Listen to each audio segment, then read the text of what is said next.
جس نے کسی کو اکیلے میں نصیحت کی اس نے اسے سنوار دیا، اور جس نے کسی کو سب کے سامنے نصیحت کی اس نے اس کو مزید بگاڑ دیا۔ کسی سے محبت کرنے سے پہلے اپنے دل میں قبرستان بنا لو تاکہ اس کی چھوٹی چھوٹی غلطیوں کو دفنا سکو۔ مجھے دعا قبول ہونے کی فکر نہیں، مجھے صرف دعا مانگنے کی فکر ہے۔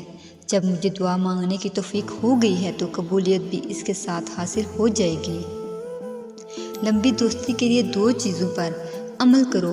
اپنے دوست سے غصے میں بات مت کرو، اور اپنے دوست کی غصے میں کہی ہوئی بات دل پہ مت لو۔ کبھی بھی اپنی جسمانی طاقت اور دولت پر بھروسہ نہ کرنا، کیونکہ بیماری اور غربت آنے میں دیر نہیں لگتی۔ انسان گناہ کرنے کی وجہ سے جہنم میں نہیں جاتا، بلکہ گناہ پر مطمئن رہنے اور توبہ نہ کرنے کی وجہ سے جہنم میں جاتا ہے۔ دنیا اس کو یتیم سمجھتی ہے جس کے ماں باپ نہ ہوں، لیکن میں یتیم اس کو سمجھتی ہوں جس کے اچھے دوست نہ ہوں۔